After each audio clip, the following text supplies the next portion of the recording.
contente de présenter le projet devant vous une deuxième fois. Donc le projet, on a changé déjà le nom, donc c'est devenu TRIA. Et ça concerne, TRIA c'est quoi? C'est une poubelle qui fait le tri d'une façon automatique. Donc elle est basée sur l'intelligence artificielle pour faire ça. Et on a besoin pour faire le recyclage. Bon, la problématique c'est quoi? Le problème c'est qu'on génère beaucoup de déchets. Donc, selon les statistiques données par la Banque mondiale, donc le monde génère plus de 2 milliards de déchets annuellement, et cela va augmenter à 3,4 d'ici 2050. Donc, la solution proposée actuellement, c'est de faire le recyclage, de faire le recyclage. Mais de faire le recyclage, afin de faire le recyclage, on a les États, ils ont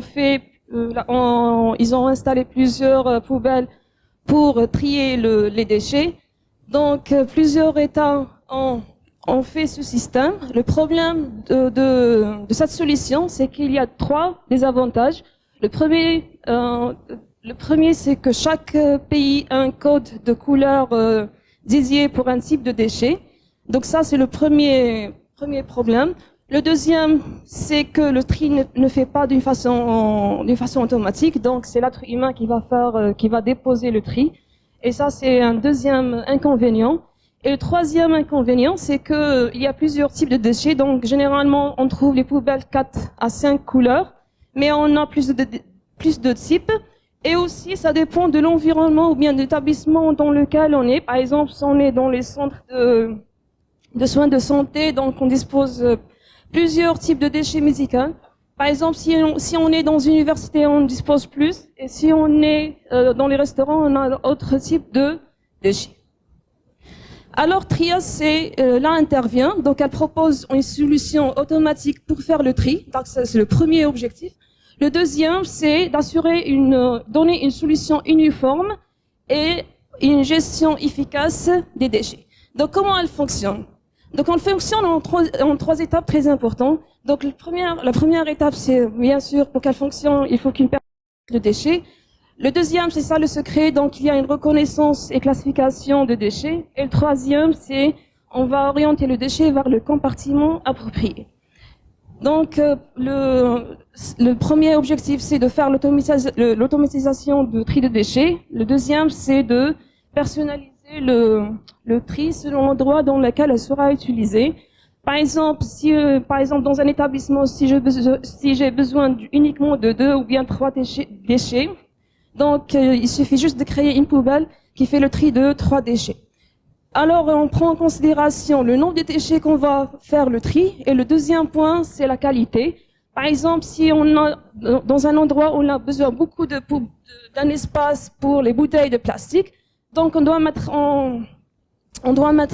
dans le système un mécanisme qui va écraser ces bouteilles de plastique. Ça, c'est à titre d'exemple. Je peux vous donner un autre exemple. Par exemple, si on va utiliser TRIA dans les maisons, donc, par exemple, des options plus sophistiquées, par exemple, comme l'ouverture automatique de la poubelle, elle peut être ajoutée. Alors, par rapport à ce qui existe, donc les poubelles existantes commerciales, donc l'avantage qu'il y a par rapport à ces poubelles, c'est qu'elle va faire le tri d'une façon automatique. Donc, si on dit un tri d'une façon automatique, là, on intègre la numérisation et derrière l'intelligence artificielle. Donc, on va tirer plus d'avantages de ces deux techniques, c'est que on peut faire le contrôle à distance avec une application web pour gérer le conteneur, et aussi on peut obtenir des informations afin des statistiques pour le marketing.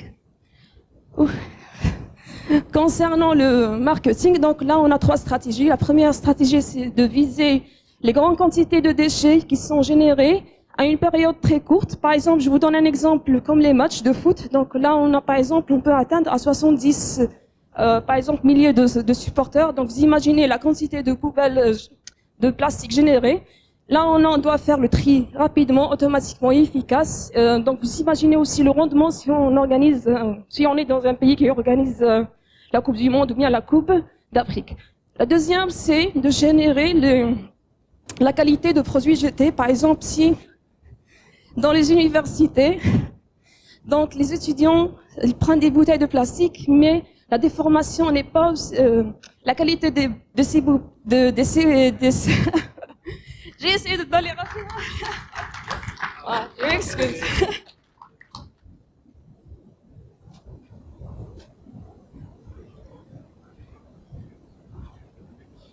Oui.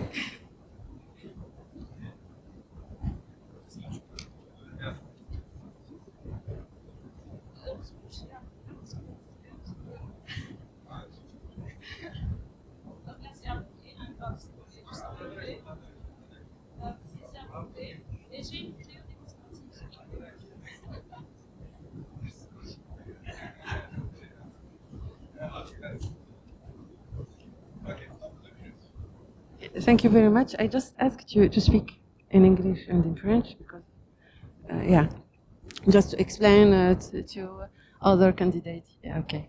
So they could follow with us the project. So thank you very much for your speech.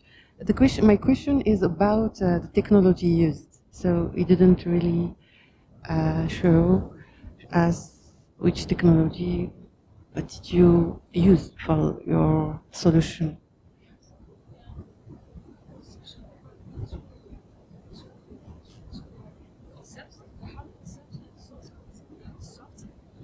So in the hard concept, we have used, for example, some motors and sensors to detect the objects. And to do the classification, we have used the artificial intelligence algorithm.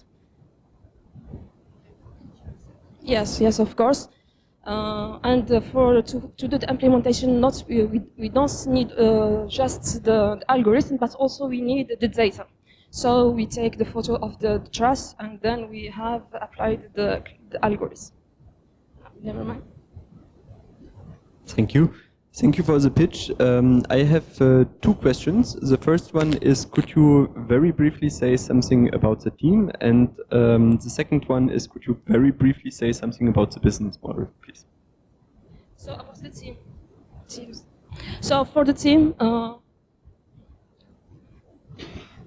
yes, for the team we are actually we are five.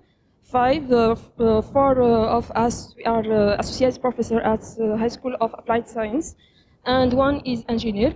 And basically we are all engineers. So for example, me, I'm engineering in computer science, specialized on artificial intelligence. And my colleague is also engineering in computer science, specialized in business model. Sorry,